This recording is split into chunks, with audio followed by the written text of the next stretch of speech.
Good morning everyone and welcome to the class.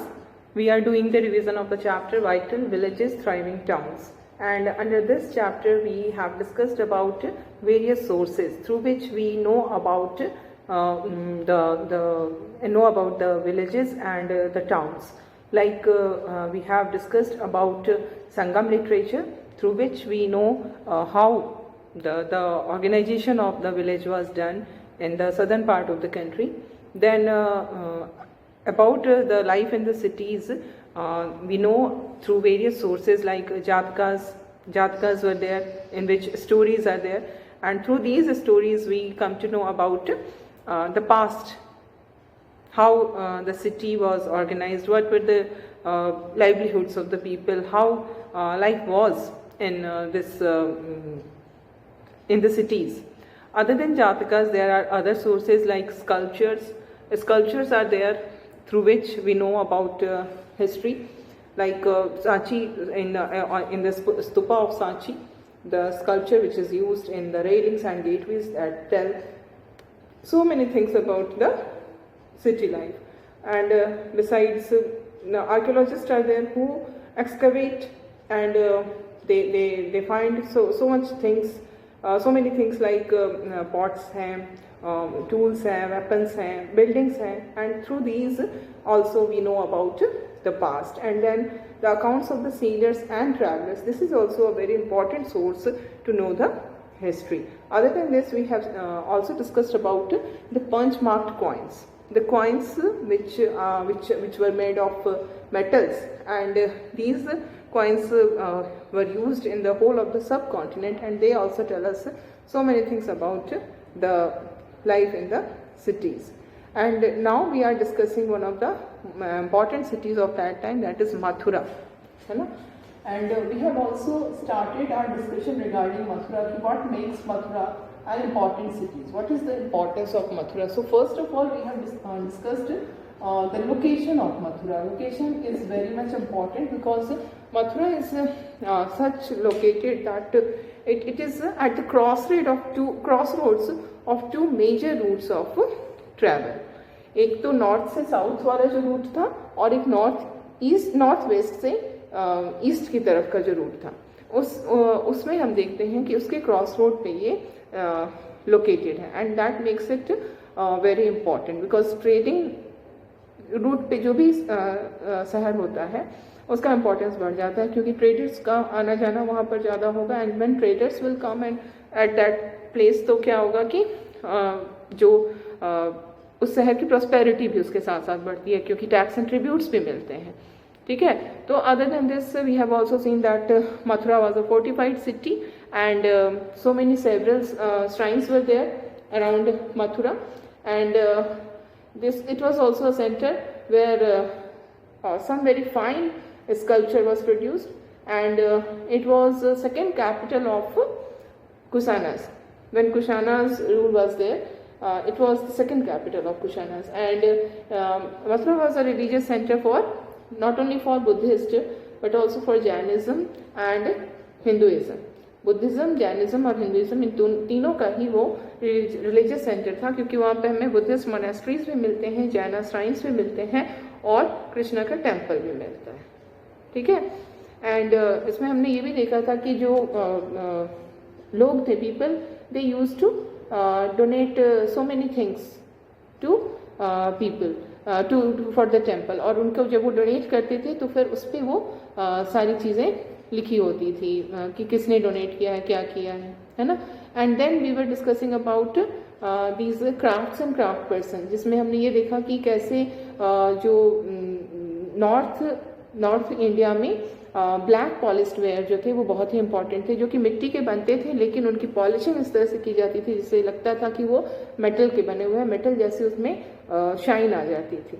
And then we have also discussed about these craft persons के association होते थे. Craft persons और merchants का association होता था, जिसको कि श्रेणी कहा जाता था.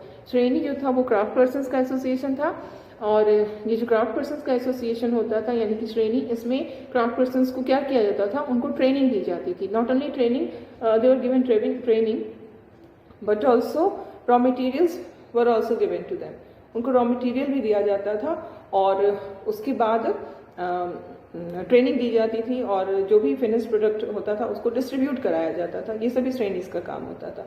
इसी तरह से जैसे हमने देखा कि क्राफ्ट पर्सन्स के श्रेणी होते थे, वैसे ही मर्चेंट्स के भी श्रेणी होते थे और मर्चेंट्स के जो श्रेणी होते थे वो बैंक की तरह काम करते थे। इसमें यू मस्ट अंडरस्टैंड कि बैंक का मतलब ये नहीं कि आज की तरह बैंक का बहुत बड़ा बिल्डिंग होता था, but the function was of the bank. Bank का मेन फंक्शन क्या होता है? What is the main function of the bank?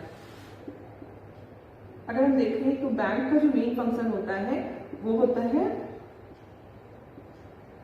Deposit and loan. ठीक है, डिपॉजिट का क्या मीन हुआ, लोन का क्या मीन हुआ? डिपॉजिट का मतलब ये होता है कि जब हमारे पास सपोज जितने हमें खर्चे की ज़रूरत है उससे ज़्यादा अगर हमारे पास पैसा है तो क्या होता है कि we have a kind of insecurity कि कोई हमारे पैसे को चोरी कर सकता है। तो अगर ज़्यादा पैसा हम घर में रखेंगे तो हम इनसिक्योर हो जाते हैं। तो हम क्या करते हैं, हम उतना ही पैसा घर में रखते हैं जितने की हमें नीड होती है और बाकी जो पैसा होता है उसको हम कहाँ दे देते हैं? उसको हम दे देते हैं वहाँ पे। बाकी जो पैसा होता है उसको हम जमा कर देते हैं बैंक में, है ना। तो this is called deposit. We deposit extra money in the bank. ठीक है, और लोन के लिए हम क्या कर रहे हैं? लोन का मतलब ये होता है कि कभी कभी हमें कोई काम करने के लिए, कोई इकोनॉमिक एक्टिविटी के लिए वी नीड सम मनी, है ना, बट हमारे पास पैसा नहीं होता है। तो उसका इसमें हमें क्या जरूरत पड़ती है कि हम कुछ उधार ले लें। That is called loan. तो वैसे केस में बैंक जो है वो हमें लोन देती है। तो यहाँ पर जिस पीरियड की हम बात कर रहे हैं, आज से 2100 ईयर्स अगो, 2500 ईयर्स अगो, जो श्रेणीज थे, श्रेणीज ऑफ मर्चेंट्स, ठीक है, श्रेणीज ऑफ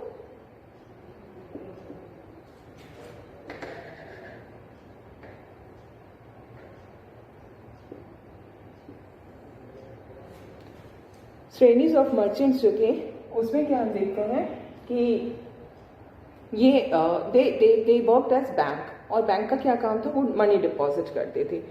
जहाँ पर कि जो रिच मैन और वुमेन होते थे वो अपने मनी को डिपॉजिट करते थे और ये जो मनी डिपॉजिट होता था उस मनी को इन्वेस्ट किया जाता है। जो भी मनी बैंक में डिपॉजिट होती है उसका क्या किया जाता है? इन्वेस्टमेंट किया जाता है। ठीक है, इस मनी को इन्वेस्ट किया जाता है और इसके बाद ये होता है कि जब इन्वेस्ट किया जाएगा तो उसमें कोई ना कोई फ़ायदा होगा, है ना। जो फ़ायदा होता है तो कुछ मॉनेटरी बेनिफिट जो है वो जिन्होंने डिपॉजिट किया होता है उसको वापस दिया जाता है एज एन इंटरेस्ट।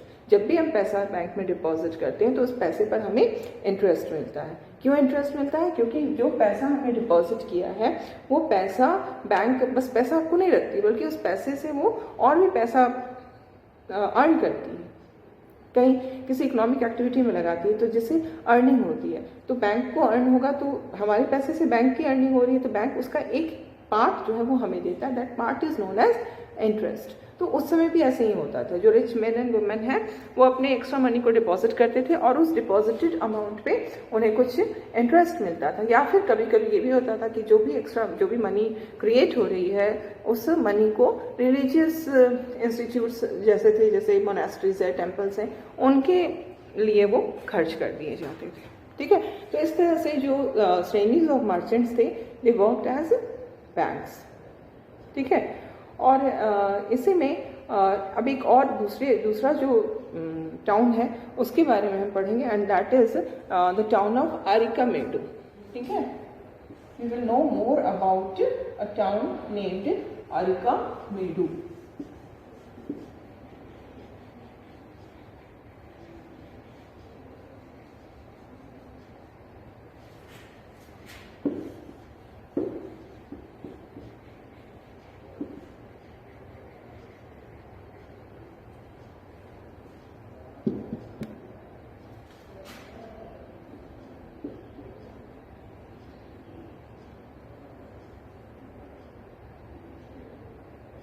अरिकामेडु।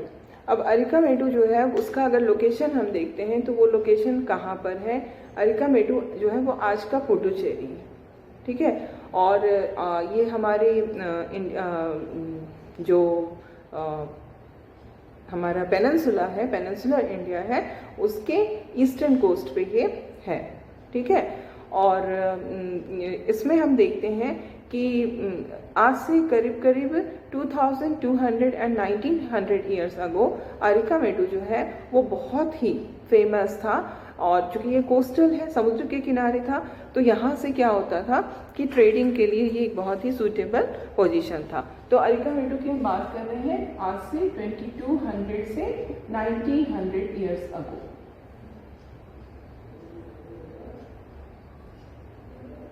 ठीक है, और ये कोस्टल सेटलमेंट था। यहाँ पर शिप्स जो थे वो आते थे, जगह जगह से सामान लेकर के उनको अनलोड किया जाता था और फिर यहाँ से लोड करके वो डिस्टेंट प्लेसेस पे ले जाते थे। ठीक है, तो इस अरिकामेडू में हमें क्या मिलता है, एक बहुत ही ब्रिक का बहुत बड़ा स्ट्रक्चर मिलता है जो कि यूज़ किया जाता होगा। मोस्ट प्रोबेबली इस बात की बहुत ज़्यादा प्रोबेबिलिटी है कि that brick structure must be use for warehouse. Warehouse क्या हुआ, जहाँ पर जैसे कि हमने देखा कि ये कोस्टल सिटी है ना, कोस्टल सेटलमेंट है, तो यहाँ पर समुद्र से शिप आती है, शिप में सामान आता है, सामान को अनलोड किया जाएगा। जब सामान लेकर शिप आएगी तो उसको अनलोड किया जाएगा। तो अचानक से तो ऐसा नहीं हुआ कि अभी के अभी अनलोड किया गया और उसको पूरे जहाज की जिस भी जगह उसको भेजना है उसको भेज दिया गया, नहीं, पहले अनलोड करके उसको वेयर हाउस में रखा जाता है। ठीक है, और फिर इस वेयर हाउस से उसको जहाँ जहाँ पहुँचाना होता है वहाँ पहुँचाया जाता है। इसी तरह से जब कोई सामान यहाँ से, सपोज करो अरिकामेडू से कोई सामान जाना है दूसरे जगह, शिप से उसको ट्रांसपोर्टेशन में ले जाना है, तो क्या होता था कि सामान जो है सबसे पहले वेयर हाउस में आके रखा गया।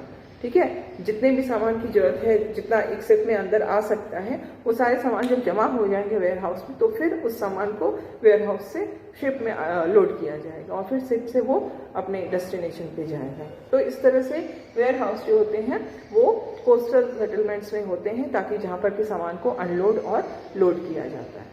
ठीक है, तो ये वहाँ पर मिला है और इससे पता चलता है कि ये ट्रेडिंग का एक बहुत ही इम्पॉर्टेंट सेंटर था। इसके अलावे जो आर्कियोलॉजिस्ट हैं उन्होंने कुछ बहुत ही इम्पॉर्टेंट पॉटरीज भी उन्होंने खोज निकाली है।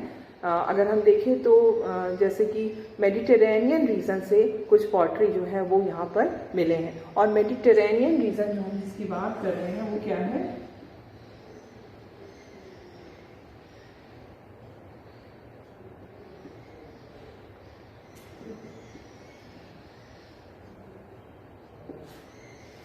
Mediterranean region. So in Arikamedu we find pottery from Mediterranean region, and this Mediterranean region जो है वो वही रीजन है जो कि हमारा, जिसको यूरोप कहते हैं। यूरोप के पास ही मेडिटेरेनियन सी है और जो भी हमें यहाँ पर अरिकामेडू में पॉटरीज मिलते हैं उनका कनेक्शन यूरोप से है। उनका कनेक्शन खास तौर से देखा जाए तो रोम से मिलता है। ठीक है, जैसे जो पॉटरीज मिली हैं उनमें एक बहुत ही इम्पॉर्टेंट पॉटरी है जिसको कहते हैं एम्फोरे।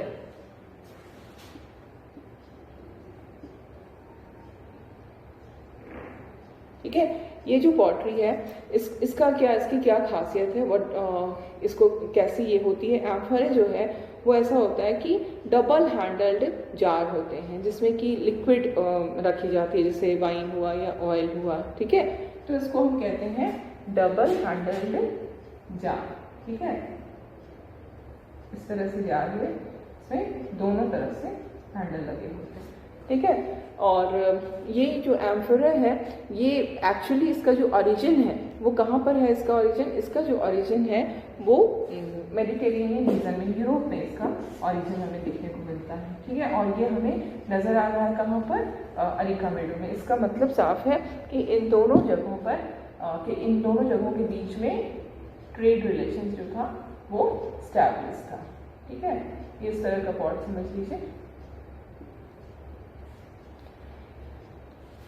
तो यहाँ पर हम क्या देखते हैं कि इसके अलावा ये जो एम्फोरे हमने कहा, इसके अलावा एक और टाइप ऑफ पॉटरी जो है वो यहाँ पर मिलती है जिसको हम कहते हैं एरेचिन वेयर। एरेचिन, एम्फोरे के अलावा एक और जो दूसरा है उसका नाम है एरेचिन। Okay, ARRETINE। अब ये एरेचिन जो नाम हम देख रहे हैं, एरेचिन वेयर, इसका नाम कैसे पड़ा है? ये जो नाम है ये इटली के एक शहर के नाम पर इसका नाम पड़ा हुआ है। ठीक है, इटली में एक सिटी है अरेटन, उसी के नाम पर इसका नाम पड़ा है। और ये है क्या, ये स्टैम्प्ड रेड ग्लेज्ड पॉटरी है जिसको कि अरेटन कह रहे हैं। एम्फर जो है वो ये है और अरेटन वेयर जो है वो है स्टैम्प्ड रेड ग्लेज्ड पॉटरी।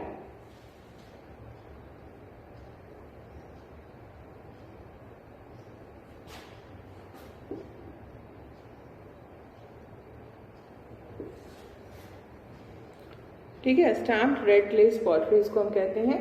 और ये कैसे बनता था, वेट क्ले जो है ना, उसको वेट क्ले को एक स्टैम्प्ड मोल्ड में डाल करके, स्टैम्प्ड मोल्ड में डाल के फिर उसको सुखा करके वो बनाया जाता था।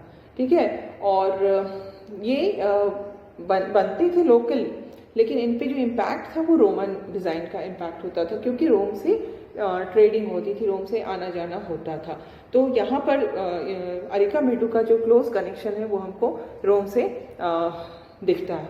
ठीक है, इसके अलावे Roman lamps, Roman glassware, James, ये सब भी इस साइट पे हमें देखने को मिले हैं। तो इससे ये पता चलता है कि रोम के साथ हमारा ट्रेड रिलेशन था, खास करके अरिका मेडू में। और यहाँ अरिका मेडू में स्मॉल टैंक्स भी मिले हैं। टैंक्स जो होते हैं वो किस लिए होते हैं, जैसे कि जो कपड़े होते हैं ना उनको डाई करने के लिए वैट्स की जरूरत होती है, VATS। ये जो वैट्स है ये वही टैंक्स है ना, जहाँ पर कि कलर डाल करके डाई किया जाता है। जैसे कपड़े जो ओरिजिनली बनते हैं कॉटन से वो वाइट होते हैं, फिर उनको डाई से उनको डिफरेंट कलर्स दिए जाते हैं। तो इस डाई के लिए ये वैट्स होते थे जो कि स्मॉल टैंक्स होते थे। ठीक है, इसके अलावे क्लोथ के अलावे वहाँ पर सेमी प्रीसियस स्टोन्स और ग्लासेस भी बनते थे। इसके भी एविडेंस मिले हैं, जिससे पता चलता है कि वहाँ पर सेमी प्रीसियस स्टोन्स के ग्लास बनते थे। ठीक है, अब इसके बाद हम लोगों ने ये चैप्टर जो है वो कंप्लीट कर लिया है। और अब हम लोग देखेंगे एल्सवेयर, यानी कि अदर देन इंडियन सब continent what was happening during this period. इसी टाइम में देश के दुनिया के अलग अलग देशों में कहाँ पर क्या हो रहा था, बहुत सारी चीज़ें हो रही थी, लेकिन हमारे लिए सबको जानना is not possible at this age. तो आपको वही चीज़ें बताई जाएंगी जो कि बहुत इम्पॉर्टेंट है। तो एल्सवेयर क्या हो रहा था, बाकी जगहों पर क्या हो रहा था, तो इसमें हम आज थोड़ा सा रोम के बारे में जानेंगे, क्योंकि हमने अभी रोम के बारे में ही देखा कि कैसे रोम और अरिका मेडू के बीच में ट्रेड का रिलेशन था। ठीक है, तो एल्सवेयर में हम रोम को देखेंगे।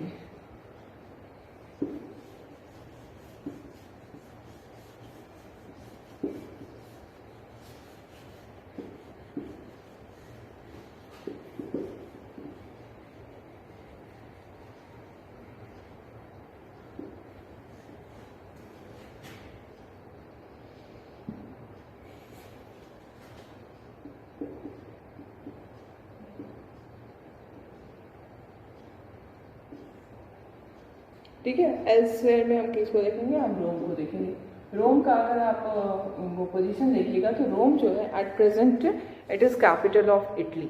ठीक है, और इटली को अगर मैप में आप देखेंगे तो बिल्कुल रोम के नीचे में वो पड़ता है। ये इटली पूरे यूरोप के सदर्न पार्ट में सबसे नीचे में पड़ता है। ठीक है, और यहाँ पर जो रोम है ये it is one of the oldest cities है पूरे यूरोप का, ये one of the oldest cities है। जैसे जो हमारा वाराणसी है that is also one of the oldest cities है ना, इंडिया के ओल्डेस्ट सिटीज़ में, पूरी दुनिया के ओल्डेस्ट सिटीज़ में इनका नाम आता है। उसी तरह से रोम भी जो है वो ओल्डेस्ट सिटीज़ में है। ठीक है, और रोम जो था ना वो रोमन एम्पायर था। रोमन एम्पायर बहुत ही बड़ा एम्पायर था, बहुत बड़ा एम्पायर था, जो कि जिसका स्प्रेड अगर हम देखें तो न सिर्फ यूरोप बल्कि अफ्रीका का नॉर्दर्न पार्ट और एशिया, वेस्ट एशिया, ये सारा रोमन एम्पायर के अंदर आता है। अगर वर्ल्ड मैप पे आप थोड़ा सा भी आइडिया होगा तो यू कैन जस्ट इमेजिन कि कितना बड़ा एम्पायर, जिसमें यूरोप था, जिसमें पूरा का पूरा यूरोप, देन इधर नॉर्थ अमेरिका, नॉर्थ अफ्रीका का northern part and West Asia, ये पूरे रोमन एम्पायर में थे। और रोमन एम्पायर का जो कैपिटल था वो क्या था, रोम था। ठीक है, और इसमें हम देखते हैं कि ये this is important for you कि रोमन एम्पायर का एक्सटेंशन कहाँ कहाँ पे था? रोमन एम्पायर,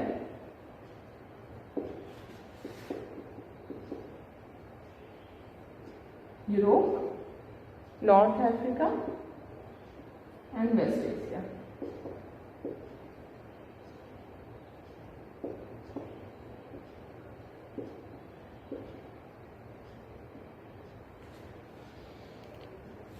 ठीक है, अब हम क्या देखते हैं कि रोमन एम्पायर का जो सबसे इम्पोर्टेंट राजा था वो कौन था? Augustus. Augustus was the most important king of Roman Empire. और ये जो ऑगस्टस थे ये अराउंड 2000 ईयर्स अगो इन्होंने रूल किया था। ठीक है, 2000 years ago.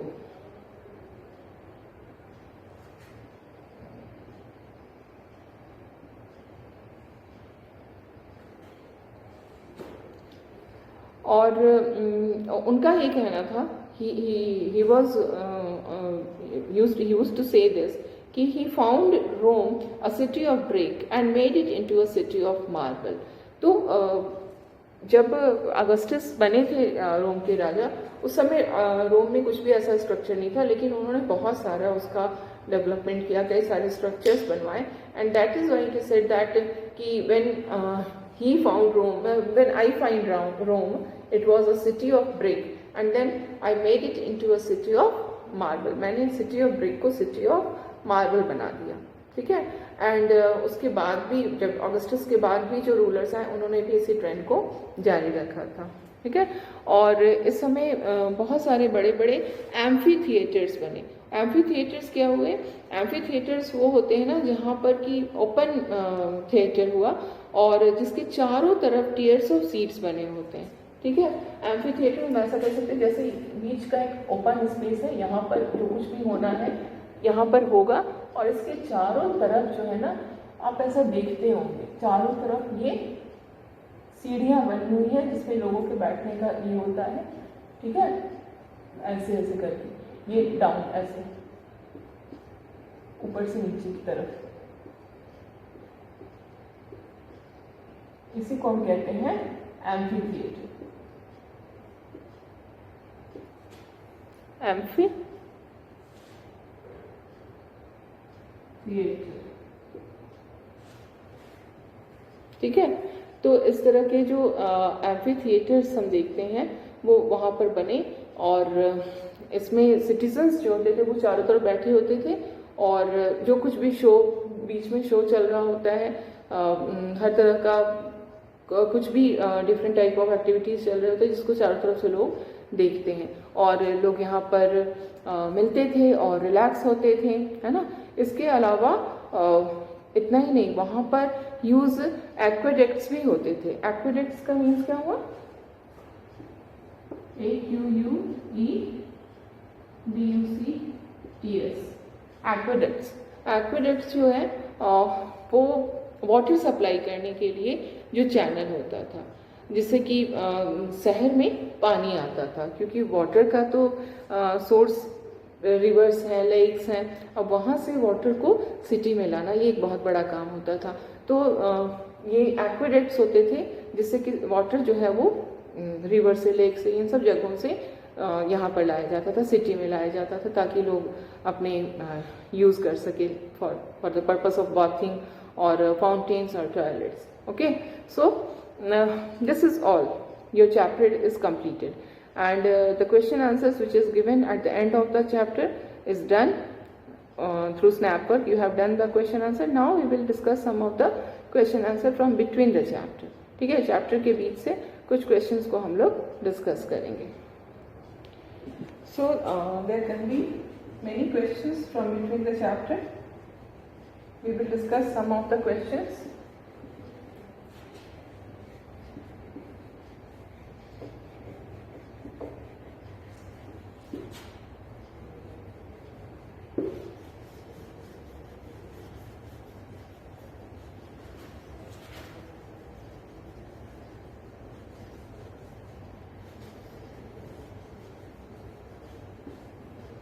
Like the first question is, what led to the prosperity of villages around 2500 years ago?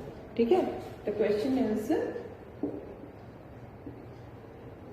what led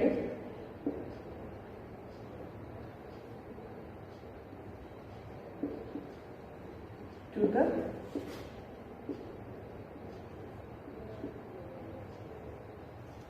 prosperity of villages around 2500 years ago, है ना. So what led to the prosperity of the village? There were many reasons, like the first reason is increased use of iron tools, and then the system of transplantation and irrigation. Use of source of irrigation was also one of the reason for the prosperity of the villages, because इन सब के कारण क्या हुआ, agricultural output बढ़ा, and this increase in the agricultural output led to the prosperity of the village. So what led to the prosperity of the villages around 2500 years ago? Increased agricultural output. Increased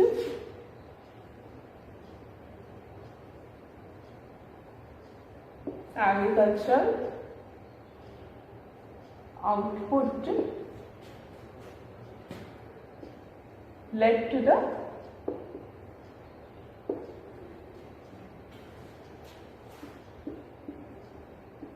prosperity of villages,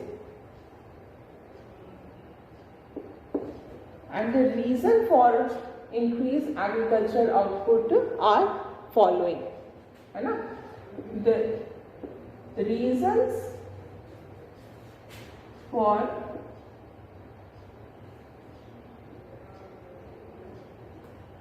increased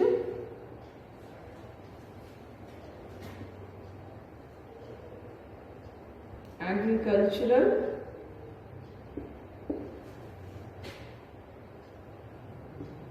output are following, है ना. First क्या है? First is that use of iron tools, है ना. Use of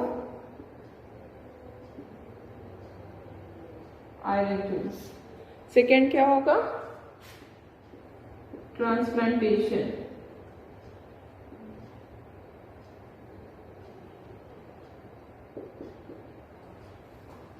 third क्या होगा? Third will be that use of sources of irrigation.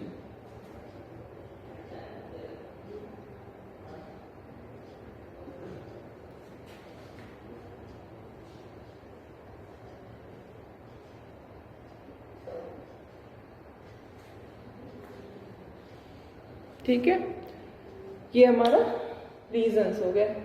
तो इसके बाद जो नेक्स्ट क्वेश्चन हमारा इसके अंदर बनता है, describe the different kinds of people who lived in villages in the southern part of the sub continent. इसमें आपको वही वेलाला, उझावर और कदाइसिया एंड आदिमई के बारे में देना है ना. So the question is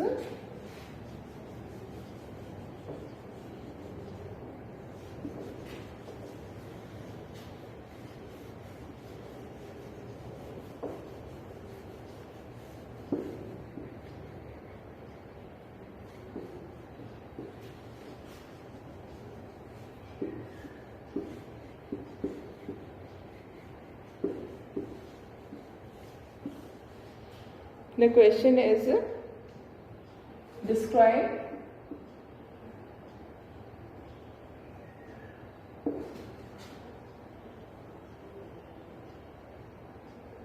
different types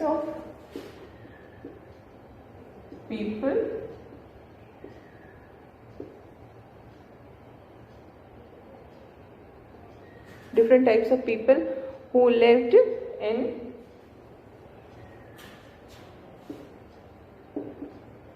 most who lived in most villages in the southern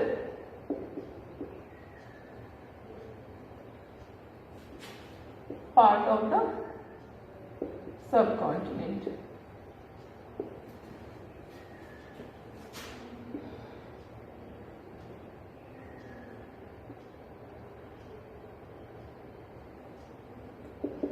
है ना?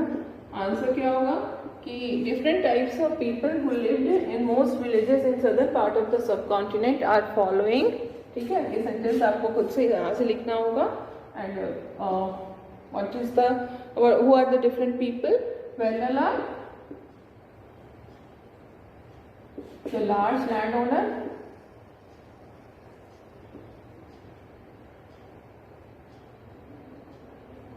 देन सेकेंड में हमारा हो जाएगा उजावर.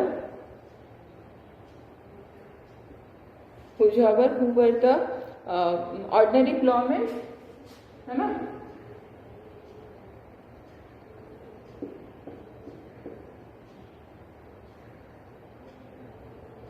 देन पेदाइसिया या आदिमे.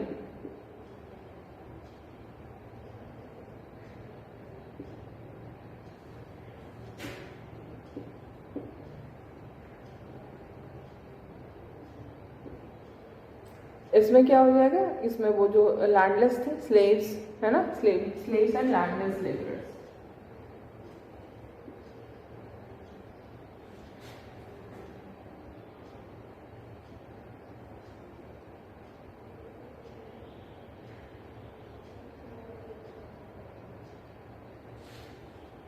ठीक है, तो this is all for today.